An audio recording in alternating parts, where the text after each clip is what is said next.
Amén.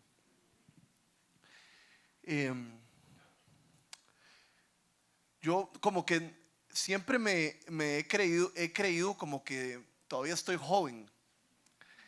Pero el jueves, después de la reunión aquí que tuvimos en Canvas, del grupo de Canvas, fuimos como siempre los más limpios, fuimos ahí al Alice, enfrente Forum, a comernos algo y a tomarnos algo. Y Sergio, que es el pastor de Supernova, dijo, y ni siquiera estaba hablando conmigo, pero dijo, y yo escuché de rebote, que él iba a cumplir 27 años.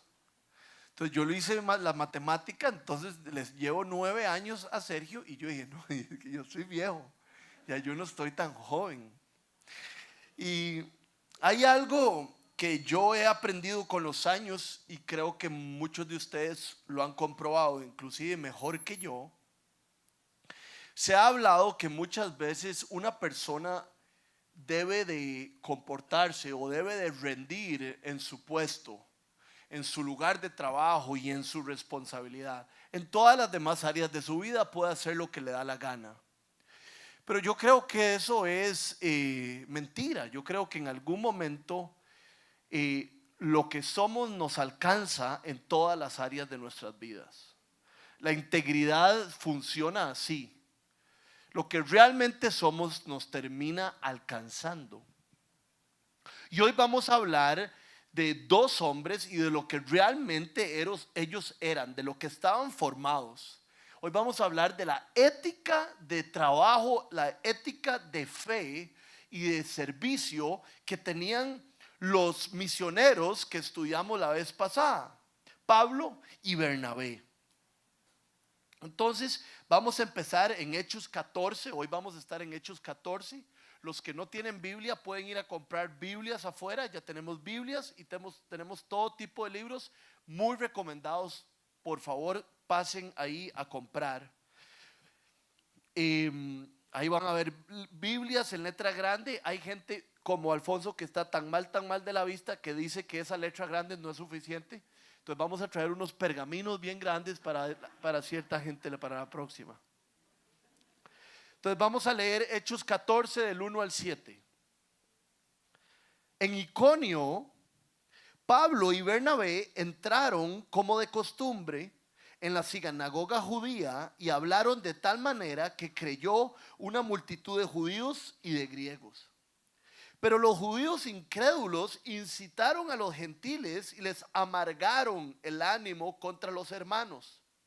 En todo caso, Pablo y Bernabé pasaron allí bastante tiempo, hablando valientemente en el nombre del Señor, quien confirmaba el mensaje de su gracia, haciendo señales y prodigios por medio de ellos. La gente de la ciudad estaba dividida, unos estaban de parte de los judíos y otros de parte de los apóstoles. Hubo un complot, tanto de los gentiles como de los judíos, apoyados por sus dirigentes para maltratarlos y apedrearlos a Pablo y a Bernabé. Al darse cuenta de esto, los apóstoles, Pablo y Bernabé, huyeron a Listra y a Derbe, ciudades de Licaonía y a sus alrededores, donde siguieron anunciando las buenas nuevas. Realmente los primeros versos no hay mucho que decir, simplemente es importante recalcar que Pablo y Bernabé fueron a la sinagoga, al templo judío de primero a presentar el evangelio. Eso era su costumbre y esa fue su costumbre siempre en todos sus viajes misioneros. Pablo y Bernabé anunciaban el mensaje de Jesucristo a los judíos, porque dice el libro de Romanos que la salvación es de los, y de eso no voy a entrar a ese tema, la salvación es de los judíos primero, y después cuando ellos eran rechazados por los judíos, les presentaban su mensaje a los gentiles. Interesantemente, ¿quién empezó esta costumbre? El Señor Jesús. El Señor Jesús primero fue donde los judíos, y cuando fue rechazado por los judíos fue y presentó su mensaje a los gentiles. Este era el modus operandi de los apóstoles. Pero algo interesante ocurre: llegan y predican y un montón de gente cree. Un montón de gente cree en el mensaje. Pero pasa algo. Llegan los judíos y otras personas y les empiezan a carbonear y los hacen tener mal humor, y literalmente la palabra que se usa ahí es envenenarse en contra de los judíos. Lo podemos ver en el versículo 2. Los judíos incrédulos incitaron a los gentiles y les amargaron el ánimo. Literalmente la palabra ahí en griego significa los envenenaron y envenenaron. Hicieron que sus almas fueran malas en contra de los hermanos. Y yo creo que aquí no hay una aplicación teológica tan fuerte como si una aplicación pequeña en nuestro día a día, porque yo lo sentí muy directo para mí. Uno tiene la capacidad de envenenar a alguien. Uno tiene la capacidad de incitar a alguien a pensar cosas. Y eso no está bien. Muchas veces, no sé si les pasa, que uno va a dar un comentario y cuando viene de camino el comentario uno sabe que no lo debería decir porque va a causar una influencia en la otra persona. Uno no debería causar influencias en las otras personas, debería dejarlas pensar y sacar sus conclusiones. Claro, si estamos hablando de la verdad, si estamos hablando de la Biblia, podríamos conversar de otras cosas, pero yo estoy hablando de cuando queremos envenenar o incitar a alguien a creer algo. El otro día Varo, uno de los pastores aquí de la viña, me contó, estábamos teniendo una conversación, él y yo, acerca de lo importante que sería que nos defendiéramos uno al otro como hermanos, y que cuando más bien alguien se tratara de meter con el otro, uno lo defendiera. Y Varos como que se le salió ahí el comentario y me hace, hay veces que la gente ha dicho algo de vos como vos tratás a Luciana. Y a mí me dieron ganas, ¿verdad?, de preguntarle un montón de cosas, pero como yo dije, no, me voy a quedar callado. Entonces, y me hace, pero yo les cuento que vos no sos así. Y todavía hasta cuando lo digo quiero saber qué es. Pero qué chiva que la persona que es muy cercana a uno puede decirle, no, creo que estás totalmente incorrecto en ese sentido. Porque esa persona tal vez fue ese día que andaba así. Pero ese no es Rodrigo, ese no es Pamela, ese no es. Pero muchas veces yo he caído en el error de más bien incitar a una persona a pensar mal de otro, o me vengo a quejar de mi amigo. Entonces si yo me quejo de mi amigo con alguien, ya la otra persona está totalmente predispuesta. Rápida enseñanza, fue mucho para mí, pero también quería compartirlo con ustedes. El versículo 3 dice, en todo caso Pablo y Bernabé pasaron allí bastante tiempo en Iconio, hablando valientemente en el nombre del Señor. ¿Qué es importante aquí? Dice que se armó un problema con Pablo y Bernabé. Ellos predicaron el mensaje, una gente creyó, pero después esa otra gente los envenenó y hubo un problema. ¿Y uno qué hubiera pensado? Y Pablo y Bernabé se van inmediatamente. Pero dice en el 3, Pablo y Bernabé pasaron allí bastante tiempo. Pablo y Bernabé estaban compartiendo las buenas noticias de Jesús, estaban amando a esas personas, estaban siendo testimonio y recibieron lo contrario y permanecieron allí mucho tiempo. ¿Qué nos enseña esto del evangelismo, de compartir de nuestra fe, de amar a las otras personas, de querer que otros conozcan lo que uno por gracia ha conocido, que no es de la noche a la mañana y no huimos? A la primera no nos vamos, sino que permanecemos ahí un buen rato.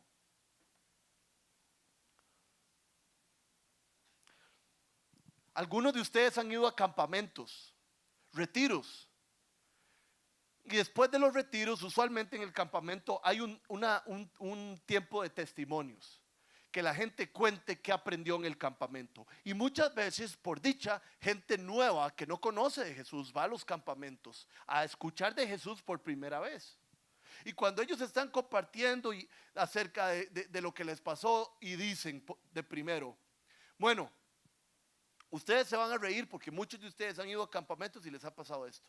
Bueno, Daniela lleva 10 años invitándome a los campamentos y ya vine y fue increíble.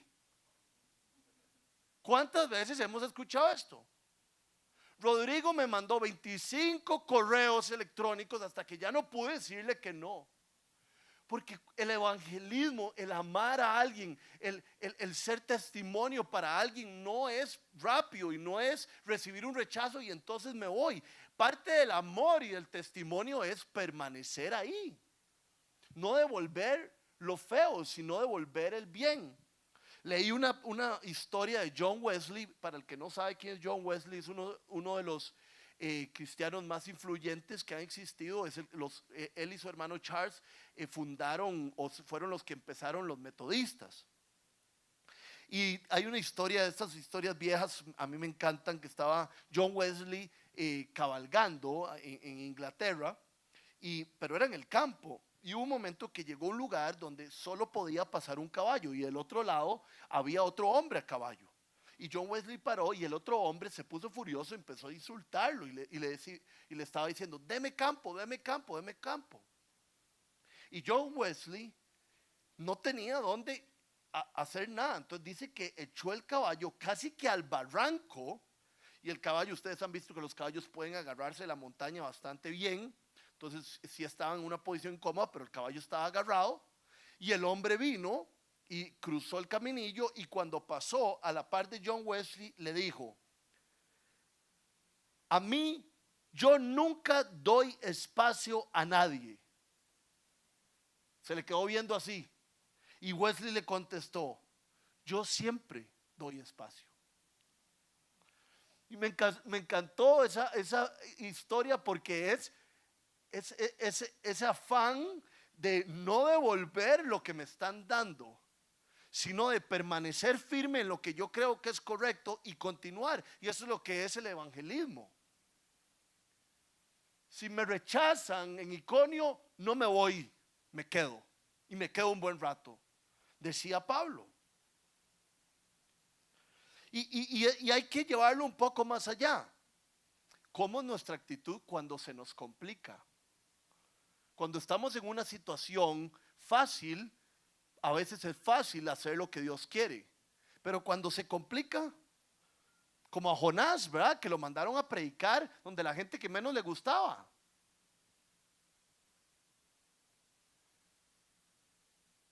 Y si a nosotros nos mandan a un lugar que no nos gusta tanto,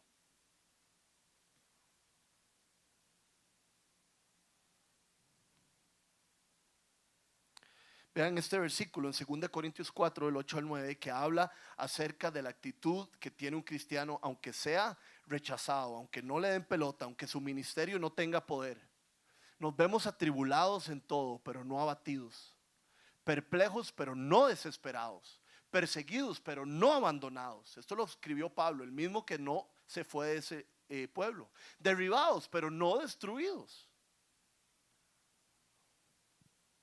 En esta versión de The Message, yo a veces agarro otras versiones para darles un foco más amplio, y dice así: hemos sido rodeados y nos hemos encontrado en batallas de problemas, pero no hemos perdido la moral.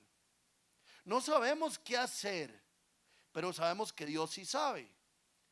Espiritualmente hemos sido aterrorizados, pero Dios no ha dejado nuestro lado. Nos han tirado al suelo, pero no nos hemos quebrado. Y esa era la actitud de Pablo. Esta gente les prediqué y reaccionaron y ahora se volvieron contra mí y están como envenenados contra mí, pero yo de este pueblo no me voy hasta que yo veo que Dios haga algo. Se quedaron bastante tiempo. Y aquí hay una enseñanza de que se quedaron bastante tiempo. Y lo vamos a ver más adelante también con Pablo. Para hacer discípulos toma tiempo. No es de un día a otro. Jesús nos mandó a ser discípulos y eso toma tiempo. Ustedes han visto que Pablo habla con un lenguaje de leche. Yo les tuve que primero que dar leche a ustedes. ¿Cuándo le dan leche a uno? Cuando uno está más bebé. Y después les di alimento sólido. ¿Cuándo es eso? Cuando esté más crecidito. Eso no me suena como un tiempecito, suena como un tiempezote. Hacer discípulos toma darles leche, darles un poquito de ciertas comidas hasta que coman bistec. Entonces, toma un tiempo tener un impacto espiritual en alguien, que Dios actúe a través de uno. Creí que este era como un buen ejemplo de que todo toma un proceso. Mi hija está enferma en estos momentos, tiene pegado el pecho, ¿verdad? Y muchos mocos y tiene una infección de oído, entonces está terrible la cosa. Y el doctor, no sé si fue que Luciana le dijo que mi cuñada tenía un nebulizador o que el doctor le mandó. Todavía no le he preguntado eso, pero la estamos nebulizando para que se le quite más rápido y no se ponga mal el asunto. Y ayer fue dificilísimo nebulizarla en la tarde y la teníamos que nebulizar en la noche. Entonces, la pusimos a ver la canción que a ella le gusta y sacamos a la Pantera Rosa a la sala y la sentamos a la par de mi hija. Entonces le pusimos el nebulizador a la Pantera Rosa. Él la vea como la Pantera Rosa, le ponemos la mascarilla. Y ella decía, no, mascarilla no, mascarilla no. No, mi amor, ve a la Pantera Rosa. Y le poníamos la mascarilla a la Pantera Rosa. Y ahí yo me senté y le dije, Ela, vea como papi se pone la mascarilla. Mascarilla no, no. Y yo le decía, no, vea papi y vea como papi no se mueve, Ela. Entonces papi se quedaba así. Claro, la mascarilla casi ni le entra a papi por la semerenda. Mi amor, vea papi, vea la Pantera. Y así estuvimos, ¿verdad? Hasta que se la pusimos a ella. Yo la agarré, le tengo que agarrar los brazos. Mi hija es muy fuerte. Y Luciana le tuvo que agarrar la cabeza. Es una escena fea. Y le agarró la cabeza. Y después de un rato se dejó. Y ya pasaron 3 canciones de las que le ponemos y los 15 minutos de nebulización. Me imagino que así se dice. Pero yo lo tenía esto fresco y yo dije, qué increíble que así somos y así es nuestro crecimiento en el Señor. Primero tenemos que ver la mascarilla en otra persona. Primero tenemos que ver la mascarilla en alguien que queremos o en alguien que respetamos. Y después nosotros decimos, oh, bueno, está bien, póngame la mascarilla a mí. Pero Pablo se quedó ahí un largo tiempo porque hacer un discípulo es de largo tiempo. Ahora en la viña hemos establecido una nueva norma. De ahora en adelante, todos los líderes de grupos de vida que salgan de la viña van a tener que llevar una cosa que se llama el camino, que es un estudio de la cronología de la vida de Jesús profundo en ciertos temas importantes, porque nos hemos dado cuenta de la importancia que las personas que van a preparar a otras personas estén preparadas. Por eso es que Pablo se quedó un gran tiempo ahí. Y por eso lo comparto, porque si nosotros queremos tener un impacto en alguien, se necesitan muchas tomadas de café, se necesitan muchos correos, muchos mensajes de textos, mucho amor. Dios a veces lo hace mucho más rápido, pero en este momento el versículo 3 nos dice que Pablo se quedó mucho tiempo. Leamos del 4 al 7. La gente de la ciudad estaba dividida. Unos estaban de parte de los judíos y otros de parte de los apóstoles. Hubo un complot tanto de los gentiles como de los judíos, apoyados por sus dirigentes, para maltratar y apedrear a Pablo y a Bernabé. Al darse cuenta de esto, los apóstoles huyeron. Se fueron de Iconio a Listra y a Derbe, ciudades de Licaonía y a sus alrededores, donde siguieron anunciando las buenas nuevas. Quiero que se den cuenta de cómo el texto nos dice con la actitud que se fueron los misioneros. Después de quedarse un buen rato, los iban a apedrear y decidieron irse. Pero no se fueron en una actitud de tristeza o de derrota. Nos dice el texto mismo que se fueron a la ciudad más cercana a seguir compartiendo las buenas noticias. Ellos eran positivos. Y si ustedes, tal vez esto soy yo pensando más generalmente en Pablo y en su obra misionera y en cómo ser un mejor pastor, pero todos aquí somos pastores, espero, de ciertas ovejas. Pablo nunca se daba por vencido. Si en una ciudad no le iba bien, se iba a otra y después volvía y repasaba ese lugar. O se iba a 2, otras 3 y después venía a ese lugar otra vez a ver si en esa ocasión se daba cuenta. Era optimista. Por ahí leí como dicen los mayores que yo, un chile. Dice que había un hombre muy optimista, como Pablo. Era un hombre de 85 años, pon atención, nunca cuento chistes, siempre me salen solos, pero este sí es premeditado. Había un hombre muy optimista, 85 años, que se había casado con una mujer de 35 y había comprado una casa con 10 cuartos al lado de un kinder. El optimista, yo pensé que se iban a reír, ven que nunca me salen. 85 años, se casó con una de 35. Compró una casa de 10 cuartos y se fue a la par de un kinder. Según él iba a tener 10 hijos. Gracias. Pero ¿qué es lo que quiero rescatar? El optimista no se deja manipular y no se deja bajonear por las circunstancias adversas. El optimista, a pesar de las circunstancias adversas, sigue adelante. Y ojo, que yo no les estoy dando una clase de positivismo. Nosotros podemos ser optimistas porque Dios está de nuestro lado y porque Dios dispone todas las cosas para el bien. Estaba leyendo este libro que les comenté, que estoy leyendo hace un rato, de Max Lucado. Y él estaba hablando del contentamiento, que si no es el primo hermano, es el hermano de esta actitud, de no ver tanto las circunstancias y ver lo que sí puede pasar.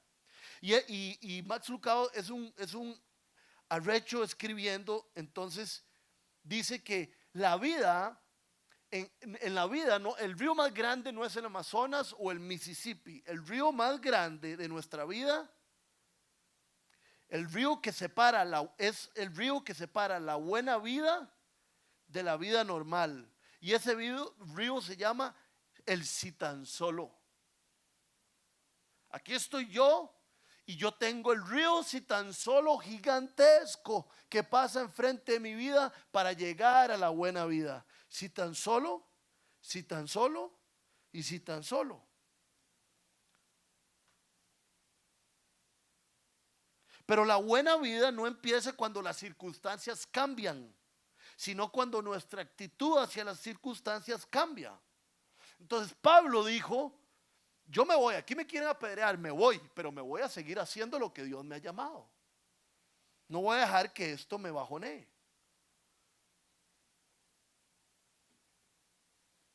Dejemos de analizar tanto los hechos negativos que tenemos aquí y sigamos hacia adelante. Filipenses 4, 12 al 13 dice así.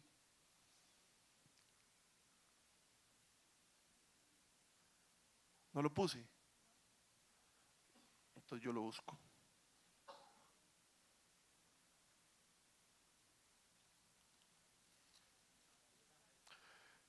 ¿Verdad? Pablo hablando acerca de esta actitud de que las circunstancias no se enseñoreen de uno.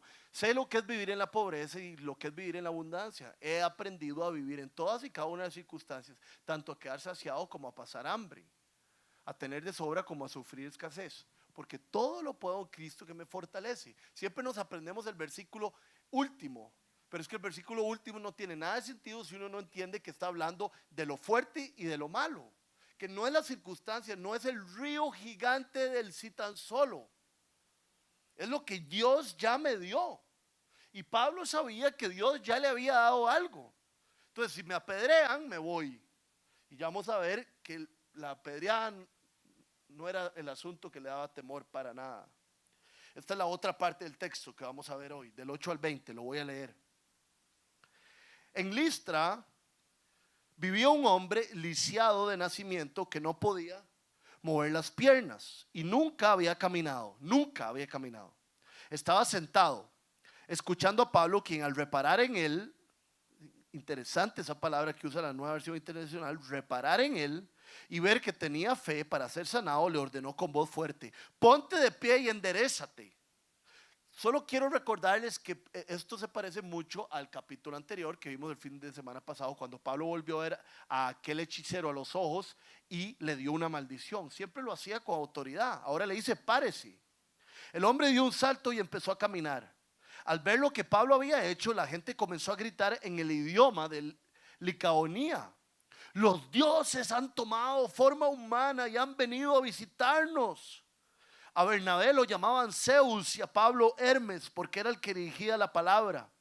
El sacerdote de Zeus, el dios cuyo templo estaba a las afueras de la ciudad, llevó toros y guirnaldas a las puertas y con toda la multitud querían ofrecerle sacrificios.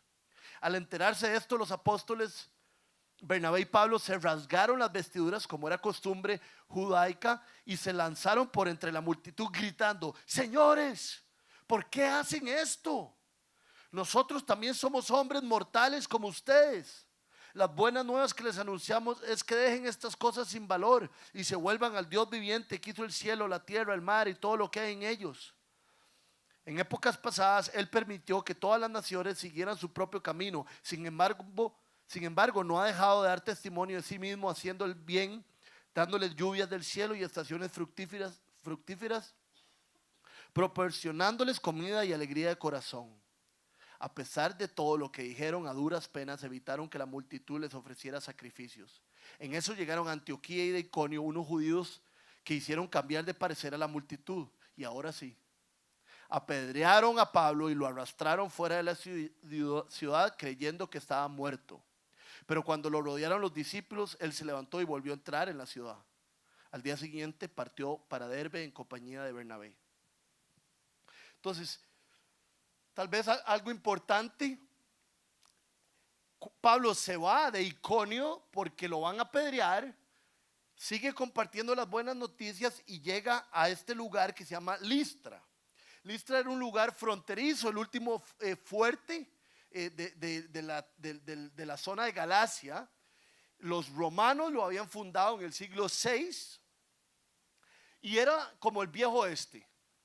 En Listra nadie era educado, todos eran pachucos y tenían su propio, todos eran muy salvajes y tenían su propio lenguaje, como acabamos de ver. Y nos damos cuenta que Pablo llega y empieza a predicar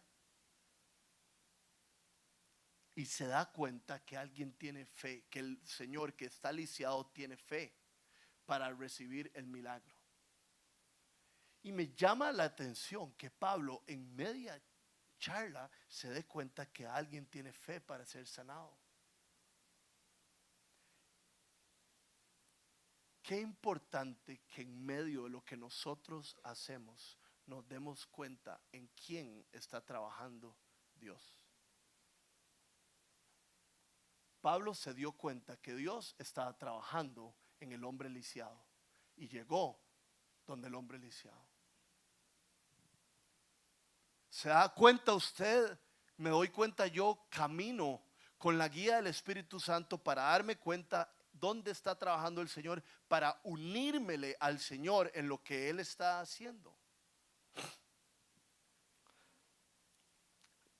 A veces yo, y esto es una buena costumbre para todos, a veces cuando estoy ahí y oré por alguien o no tengo la oportunidad de orar por alguien, vuelvo a ver para atrás. Yo no sé quién necesita oración, porque nadie levantó la mano o nadie vino adelante. Entonces todos ahí no necesitan oración supuestamente. Y muchas veces me quedo viendo y le pregunto a Dios: Señor, ¿en quién estás trabajando? Y hace unas semanas me fui ahí atrás. De hecho, mi amigo está sentado en el mismo lugar que lo vi. Y simplemente sentí en el corazón: vaya, ore por él. Y fui a orar por él y fue una oración muy linda. yo la sentí muy de corazón y sentí que Dios hizo algo hermoso. Y al día siguiente nos vimos en el gimnasio y él llegó a agradecerme. Y yo no sé si estoy equivocado, después me cuenta, pero hasta que tenía la voz rara de lo agradecido por lo que Dios había hecho. Y muchos de ustedes saben de lo que les estoy hablando.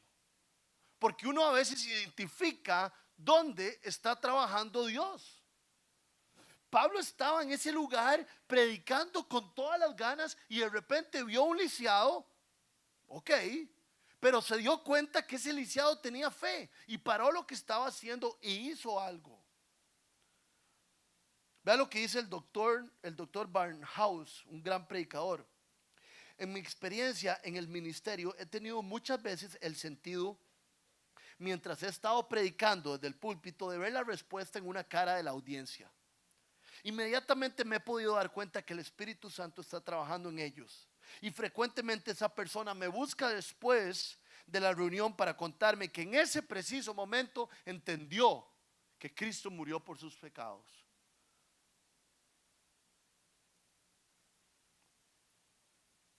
Pablo se dio cuenta.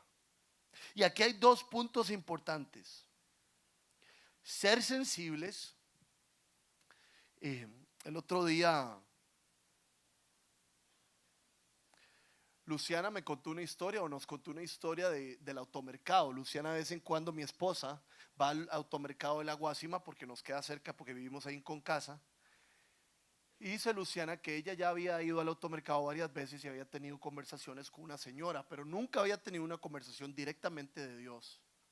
Pero Luciana había sentido, había percibido cosas, o Dios le estaba indicando ciertas cosas. Y un día, no fue Luciana la que le dijo, Luciana le dijo a ella, ella no es la que lleva las compras o le ayuda con las compras, pero Luciana le dijo a ella, venga, ayúdeme con las compras. Y en el automercado usted nadie le dice que no, ¿verdad? En el automercado usted le dice, venga, vamos a jugar fútbol, y tienen que decir que sí. Entonces la muchacha le dijo, sí señora, yo la ayudo, yo la acompaño hasta el carro. Y Luciana inmediatamente le empezó a hablar del Señor, le empezó a hablar de Jesús y le preguntó dónde vivía y ella dijo que ella estaba necesitada y parecía que le quedaba lejos venir aquí. Entonces le habló acerca de la viña de la Guásima, que por si no sabían, en la Guásima hay una viña que plantó Ronald Steinford, y fue un momento muy bonito. Pero hubiera sido simplemente un momento de que Luciana le dice, ok, hasta luego, muchas gracias, y se va y se monta el carro. Pero hay un momento donde nosotros nos damos cuenta en quién está trabajando Dios y nos unimos a lo que Dios está haciendo. Y esto es lo que nos ilumina Pablo. Vean la palabra que utiliza aquí la nueva versión internacional, que me parece increíble. Y Pablo reparó. ¿Cómo es que dice?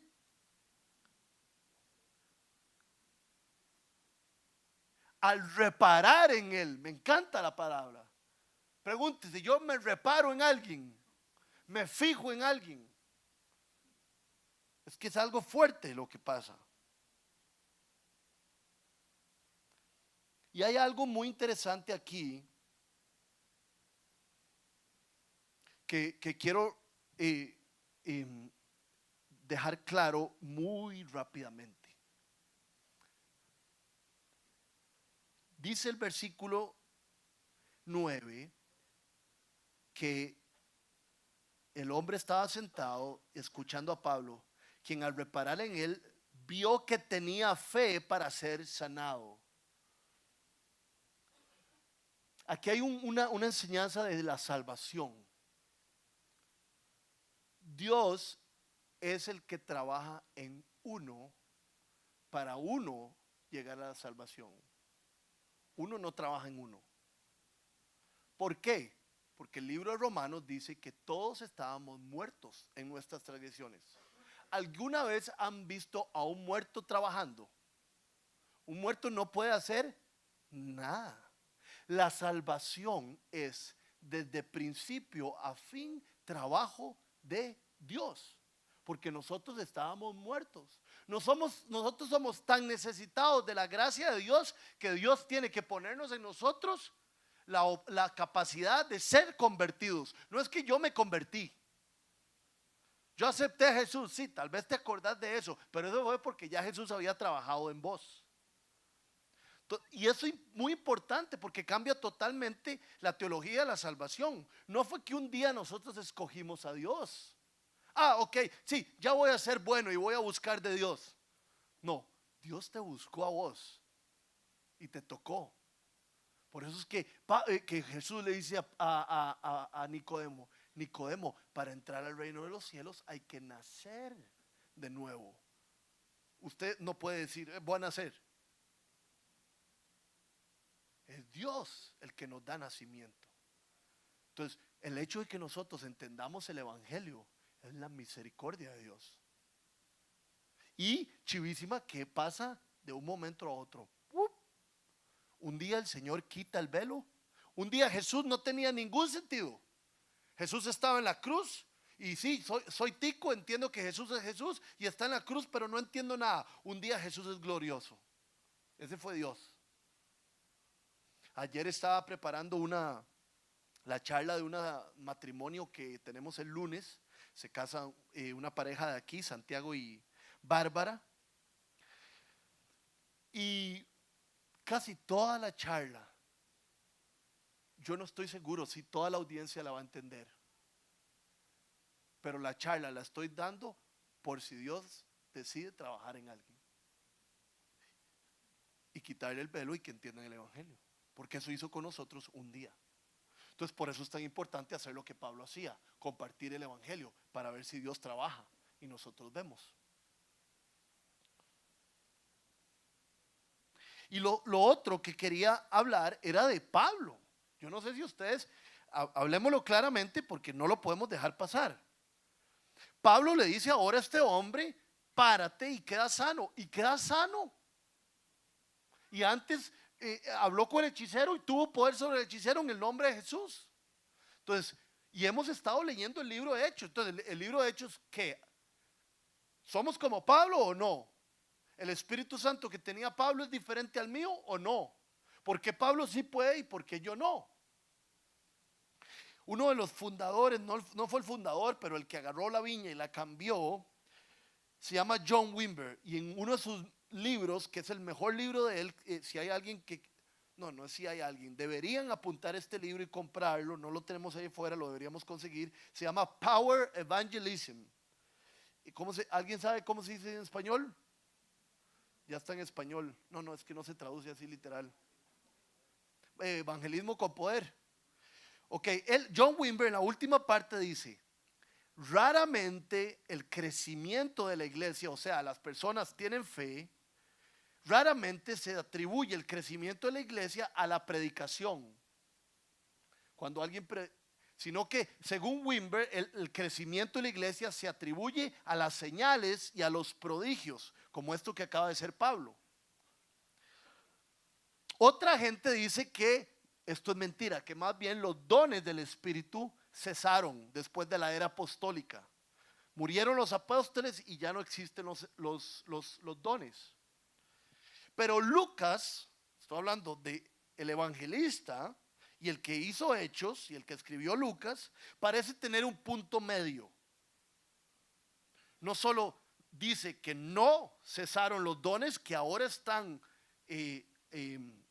funcionando, pero dice que el crecimiento de la iglesia no se da solo porque haya señales y prodigios, sino que se da primariamente por la predicación y la enseñanza de la palabra. Y si nosotros vemos la Biblia, Jesús y Pablo muchas veces lo que hacía era, antes de predicar había un milagro, o después de predicar había un milagro que daba fe, es que aquí hay una palabra, daba fe de lo que estaba pasando. Entonces, ¿qué quiero decir con esto? El enredo no se los voy a resolver totalmente porque yo también estoy en el mismo enredo. Lo que les quiero decir es que yo creo y nuestra comunidad cree que los dones del Espíritu existen y están vivos para el día de hoy y son necesarios para el crecimiento de la iglesia. Pero creemos que la enseñanza de la palabra de Dios es primaria, porque dice la Biblia, la fe viene del oír. ¿Y el oír qué? La palabra de Dios.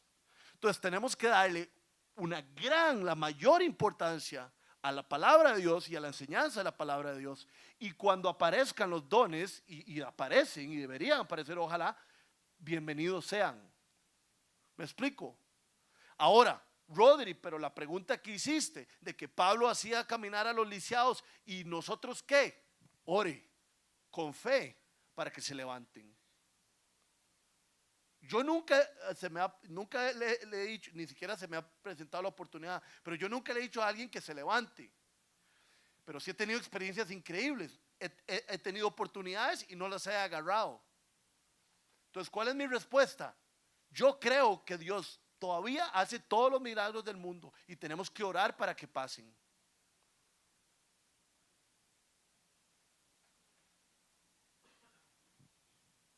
Y ya terminando, vemos lo que pasa. Pablo hace este milagro y esta gente cree que son dioses. ¿Verdad? Los griegos, cualquier persona era un dios. Y les tengo una historia, creo que esta no la conocen todos y estoy muy contento de contárselas. Muchos conocen este capítulo, pero tal vez no conocen esta historia. La razón por la cual esta gente cree que Pablo y Bernabé son dioses y los quieren poner como dioses y hacerles un atributo y tratarlos muy bien, es porque había una leyenda en este lugar, en Listra, de que un día habían bajado Zeus y Hermes del cielo encarnados en unos humanos y habían tocado un montón de puertas en la ciudad de Listra para buscar hospitalidad. En aquel momento los forasteros necesitaban hospitalidad y era muy común. Nadie les dio hospitalidad, nadie les dio una cama. Y había dos señores, lo pueden buscar, no sé si lo van a encontrar tan fácil, pero lo pueden buscar. Filemón y Baucis eran unos señores que tomaron a los dioses Zeus y Hermes vestidos de humanos y les dieron cama. Y entonces los dioses hicieron de la cabaña donde los alojaron un gran templo y una gran cosa. Y desde ese momento toda la gente de Listra tiene demasiado miedo de que aparezca un dios y no lo identifiquen como tal. Y no lo traten como tal y le den la hospitalidad. Entonces Pablo hace un milagrote, porque no era ni siquiera pequeñito, y los maestros dicen, este es un dios y hay que tratarlo bien, por la historia que tenían antes. Y entonces los quieren endiosar y van a hacer sacrilegios y todo. Y Pablo dice, por favor, véannos, somos humanos como ustedes. Y se rasgan las vestiduras como se las rasgan todos los judíos. Y vean qué interesante que otra vez, no sé si se acuerdan, aparece el tema de no tomar la gloria que no es nuestra. Lo hablamos la vez pasada porque aparece en la Biblia, no es que yo lo saco. Parece que para hacer el ministerio, para llevar el nombre de Dios, es muy importante entender que la gloria no es nuestra, sino que es de Dios. Y Pablo dice, somos igualitos que ustedes. Sí, acaba de pasar un milagro, pero ese no fui yo. Ustedes no entienden, no soy yo, es Dios. Es muy importante que nosotros entendamos esto.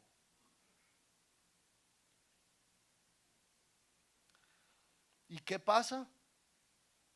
Pablo les empieza a predicar, no lo dejan predicar, y en el 19 dice que llegaron de Antioquía y de Iconio unos judíos que hicieron cambiar de perecer a la multitud, y entonces ahora sí apedrearon a Pablo.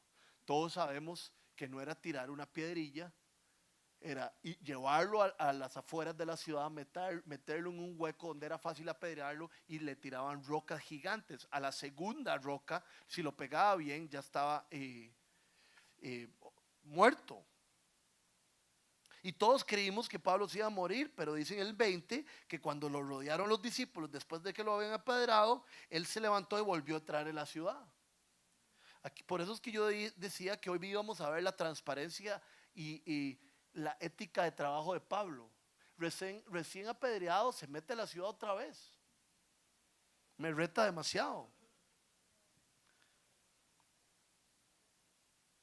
Puede ser, muchos dicen, algunos bateadores dicen que este fue el momento cuando Pablo estaba medio muerto aquí, que él fue llevado al tercer cielo.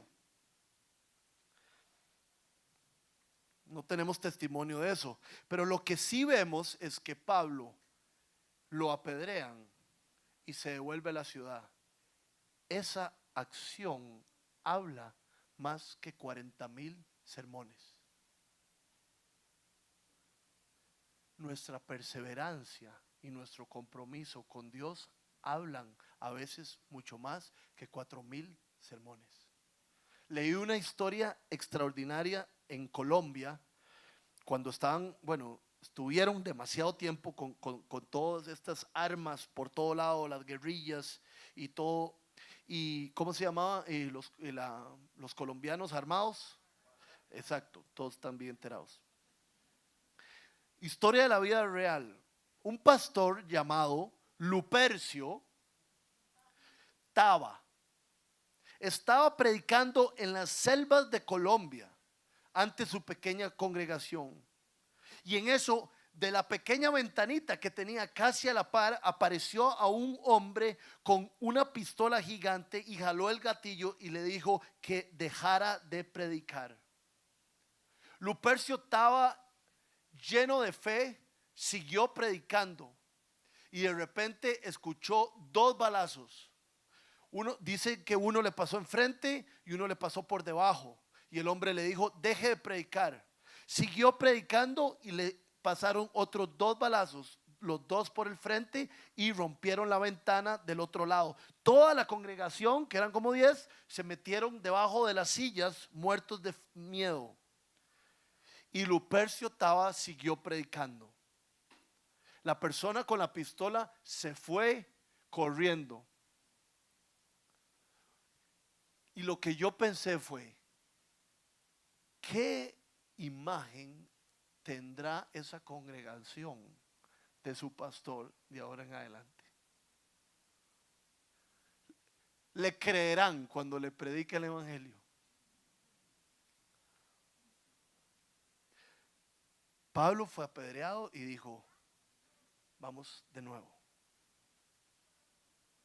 Voy a terminar con, dice mi mamá que hay una película de Winston Churchill buena en Netflix para que la busquen. Unas palabras de Winston Churchill, primer ministro de Inglaterra en la Segunda Guerra Mundial. No es quien critica el que cuenta, ni tampoco el que señala al que tropieza. El crédito es siempre para aquel o aquella que está en el campo, que tiene la cara llena de lodo o de sangre o de polvo, que persevera valientemente y a pesar de equivocarse, se equivoca otra vez.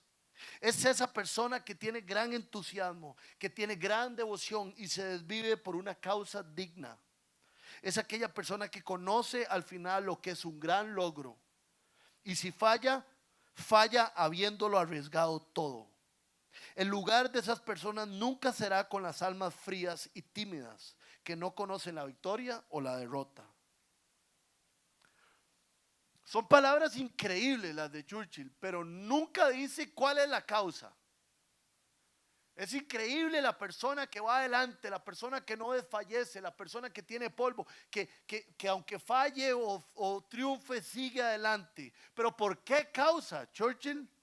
Por Jesús. Por esa causa deberíamos llenarnos de polvo y volver a levantarnos y volver a compartir el evangelio. Esa es la causa. Jesús, las buenas noticias de Jesús. Nosotros tenemos respuesta para eso. Pongámonos de pie.